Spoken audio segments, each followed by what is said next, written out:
Hi hello welcome to post 360. నేను మీ మురళీ రాపల్లి. మమతా బెనర్జీ మీ అందరికి తెలుసు, దీది అంటారు ఇవన్నీ. ఈవిడ ఫైర్ బ్రాండ్, ఎంత ఫైర్ బ్రాండ్ అంటే అంత ఫైర్ బ్రాండ్. ఈవిడ చేతిలో ఎన్ని శాఖలు ఉన్నాయో మీకు తెలుసా? ఈవిడే సీఎం, ఈవిడే విద్యాశాఖ మంత్రి, ఈవిడే ఆరోగ్య శాఖ మంత్రి. సో ఈవిడ చేతిలో 3 డిపార్ట్మెంట్లు ఉంటాయి. గతంలో ఒక అమ్మాయి హాస్పిటల్లో మానభంగం చేసి చనిపోయిన తరుణంలో అదే మెడికల్ డిపార్ట్మెంట్ ఆవిడ చేతిలో ఉంది. అయినా కూడా ఆవిడ రోడ్ల మీదకి వచ్చి ప్లే కార్డులు పట్టుకొని తిరిగారు. హోంశాఖ ఆమె చేతిలో ఉంది. ఆవిడే పోలీసుల్ని మీరేం చేస్తున్నారు అని ప్రశ్నించారు. సీఎం ఆవిడే ఆ రాష్ట్రానికి. అయినా కూడా ఈ హోంశాఖ అదేవిధంగా విద్యాశాఖ ఆవిడ చేతిలో పెట్టుకుని కూడా ఆవిడే ప్రశ్నించుకుంటూ ఆవిడే సమాధానాలు చెప్పుకుంటూ ఒక పిచ్చిదానిలా ఉంటా ఉంటారంట. ఈవిడ చూస్తే నాకు ప్రతిసారి ఒకటి గుర్తొస్తూ ఉంటుంది, ఈవిడ కొద్దిగా లూజ్ ఉందా ఏంటి అని. ఎందుకంటే హోంశాఖ ఆవిడది, ఇన్వెస్టిగేషన్కి పిలుపునివ్వాల్సింది ఆవిడే ప్లే కార్డులు పెట్టుకుని రోడ్లోకి వెళ్తుంది. సీఎం ఆవిడే, హోంశాఖకు ఆదేశించవలసింది ఆవిడే. హోంశాఖని ఏం చేయాలో చెప్పదు, మళ్ళీ ప్లే కార్డు పెట్టుకొని ఆవిడ డిపార్ట్మెంటే వేస్ట్ అని తిరుగుతూ ఉంటుంది.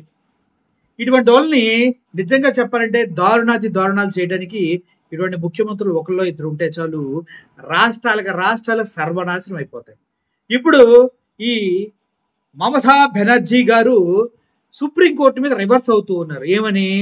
మీరు ఇచ్చిన తీర్పుని మేము తీసుకోవట్లేదు. సుప్రీంకోర్టుల పైన మాకు అపారమైనటువంటి నమ్మకం, విశ్వాసం ఉన్నప్పటికీ దీన్ని మేము అలా చూడలేకపోతున్నాం. నేను రాష్ట్ర పౌరురాలిగా, దేశ పౌరురాలిగా నాకు ప్రశ్నించే హక్కు ఉంది అంటూ ఈవిడ మాట్లాడటం జరుగుతుంది. అసలు ఏం జరిగింది? 2016లో టీచర్ల నియామకం జరిగింది. గవర్నమెంట్ టీచర్ల నియామకం జరిగింది. దగ్గర 25,000 మంది టీచర్లని తీసుకున్నారు. ఈ 25,000 మంది తీసుకున్న టీచర్లలో చాలా మంది అనర్హులు.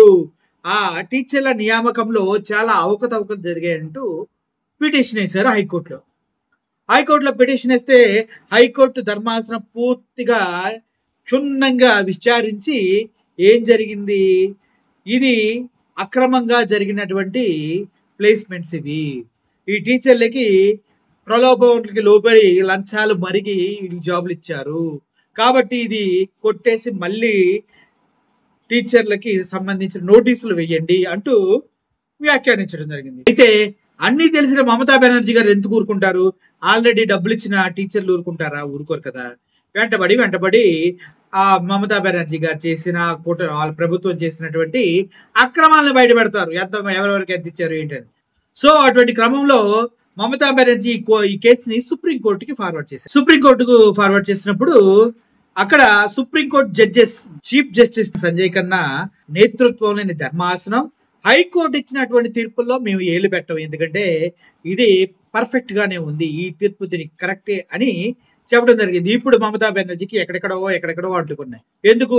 మళ్ళీ కొత్తగా నోటిఫికేషన్ వేయాలి, మళ్ళీ నియామకాలు చేపట్టాలని చెప్పడంతో ఎక్కడెక్కడో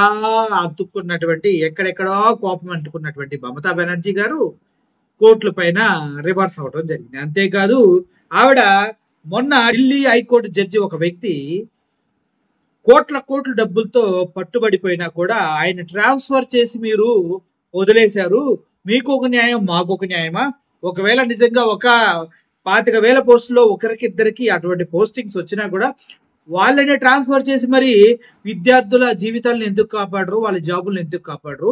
మీ జడ్జికి అయితేనేమో ఒక రూలు, మాకైతేనేమో ఒక రూలా అంటూ ధర్మాసనాన్ని డైరెక్ట్ గా ప్రశ్నించడం జరిగింది. అంటే ఒక విధంగా చెప్పాలంటే సుప్రీంకోర్టు జడ్జిలు కానీ, హైకోర్టు జడ్జిలు కానీ మీలో కూడా చాలా మంది అవినీతి పరులు ఉన్నారు.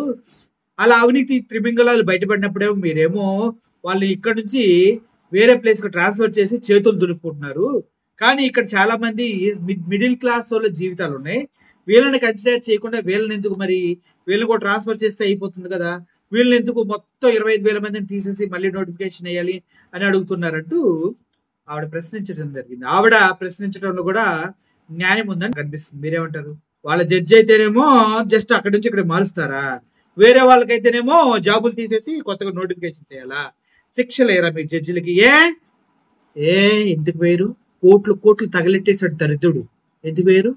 అలహాబాద్ హైకోర్టులో అయితే వాడు మాకొద్దు మహాప్రభో, ఆ అవినీతి పరుడు మాకొద్దు, ఇదేమన్నా మా కోర్టు డస్ట్బిన్ లా కనిపిస్తుంది హైకోర్టు, తీసుకెళ్ళి పక్కనేడే అన్నారు. ఆయన కూడా సుప్రీంకోర్టు జడ్జెస్ మనోడికి శిక్ష పడితే ఎట్లా, కుదరదు కదా అని ఆలోచించి మనోడిని ట్రాన్స్ఫర్ చేస్తూ ఎటువంటి ప్రొసీడింగ్స్ జరగకుండా అలాగే ఉండిపోయింది.